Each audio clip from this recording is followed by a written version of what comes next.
Olá, meus amados, tudo na paz? Aqui é o irmão Alex para dar continuidade aqui na leitura da Bíblia Sagrada. Hoje nós vamos iniciar a nossa leitura na Epístola de Tiago. Epístola quer dizer carta, beleza? De Tiago. Nós vamos dividir. Eu aconselho e oriento as pessoas para quando estiver lendo a Bíblia, ela ler linear. O que é linear? Sem olhar versículos, sem olhar capítulos, da forma que foi escrito, nos originais. A compreensão fica bem melhor.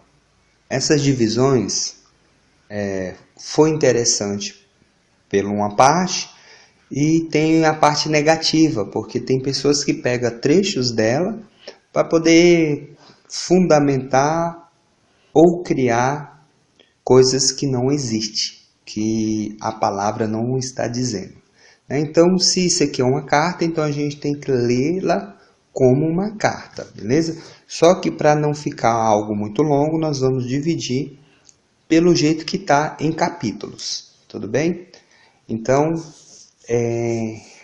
a carta de Tiago. Nós vamos ler o capítulo 1. Vamos lá. Tiago, servo do Eterno e do nosso Senhor Jesus Cristo, Yeshua, as 12 tribos dispersas pelo mundo.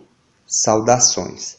Interessante aqui, pessoal, dispersas quer dizer diaspora, que é dispersão. Essa palavra tornou-se o termo técnico diaspora, um termo técnico para indicar as comunidades judaicas estabelecidas fora da Palestina entre os últimos séculos antes de Cristo. Beleza?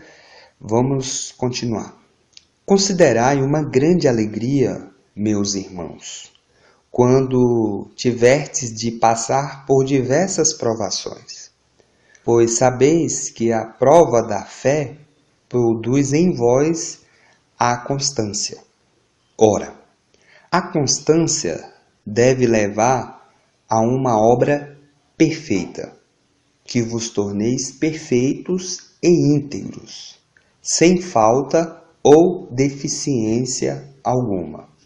Se alguém de vós falta sabedoria, peça ao Pai, que a concede generosamente a todos, sem impor condições, e ela lhe será dada. É interessante que o Pai, aqui conforme está aqui na carta de Tiago, ele dá sem precisar impor condições. Ele dá liberadamente, só basta você pedir. Verso 6. Mas peça com fé, sem duvidar, porque aquele que duvida é semelhante a uma onda do mar, impelida e agitada pelo vento. Não pense tal pessoa que receberá alguma coisa do Eterno. Ambíguo como é inconstante em todos os seus caminhos. O irmão humilde gloria-se quando for exaltado, mas o rico deve gloriar-se quando for humilhado, pois há de passar como flor da erva. De fato, quando surge o sol, com o seu calor, logo faz secar a erva, e a flor cai, e a beleza do seu aspecto desaparece. Assim também acabará por murchar o rico em meio às suas lidas. Feliz aquele que suporta a provação, porque uma vez provado, receberá a coroa da vida, que o Eterno prometeu aos que o amam. Ninguém, ao ser tentado, deve dizer: o Eterno que me tenta, pois o Eterno não pode ser tentado pelo mal, e tampouco tentar alguém. Antes, cada qual é tentado por sua própria concupiscência, que o arrasta e seduz. E em seguida, a concupiscência concede o pecado e dá a luz. E o pecado, uma vez maduro, gera a morte. Não vos enganeis, meus caríssimos irmãos. Todo dom precioso e toda dádiva perfeita vem do alto, descendo do Pai das luzes, que desconhece fases e períodos de sombra.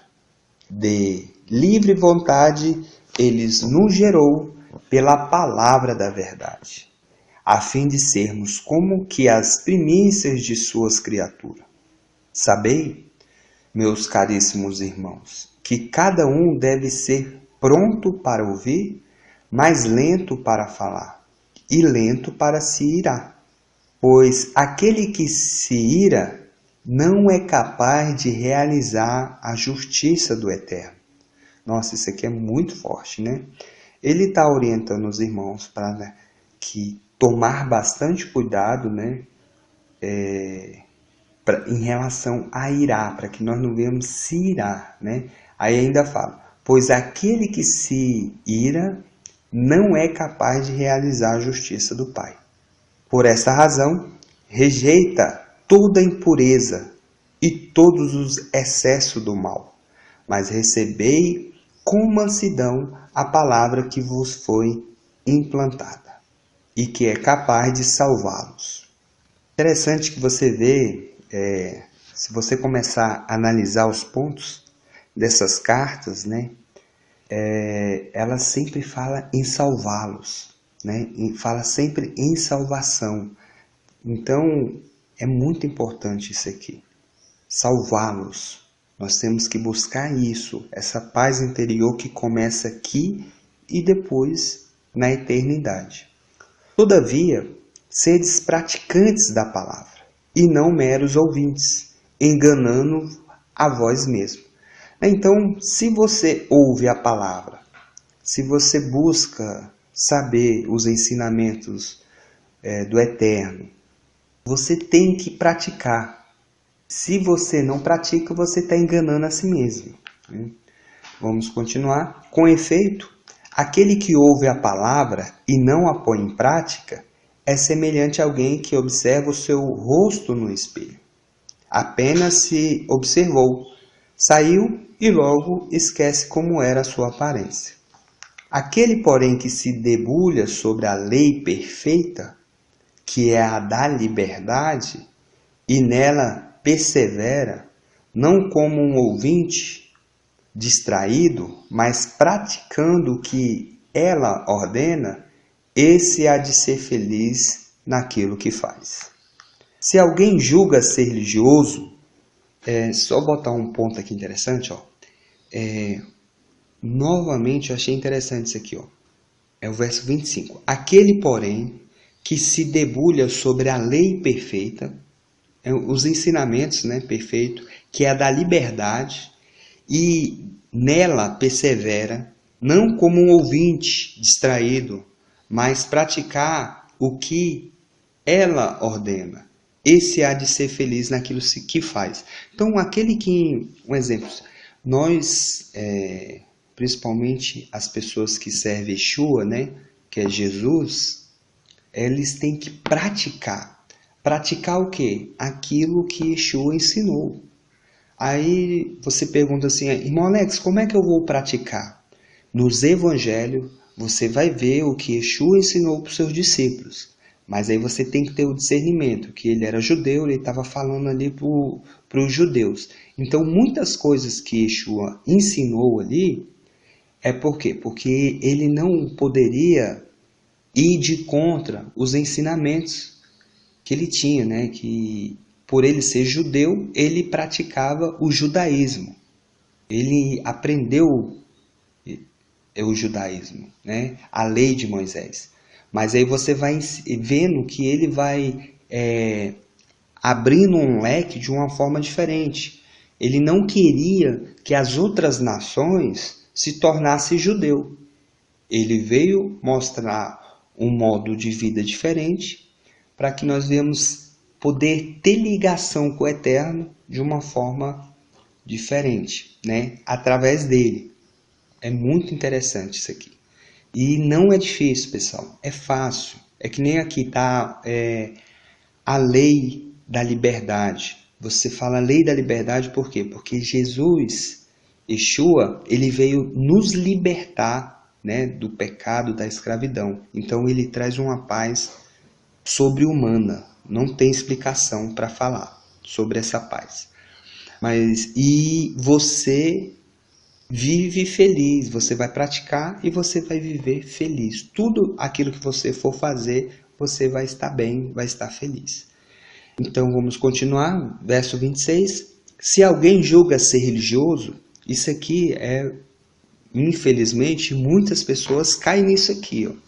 Se alguém julga ser religioso, mas não refreia a sua língua, engana-se a si mesmo. A sua religiosidade é vazia.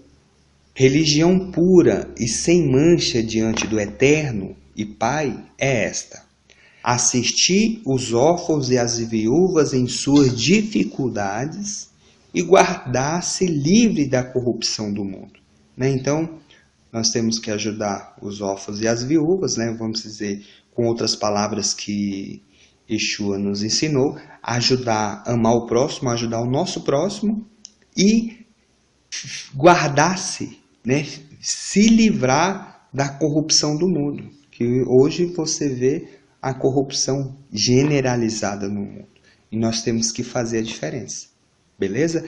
Terminamos aqui o capítulo 1.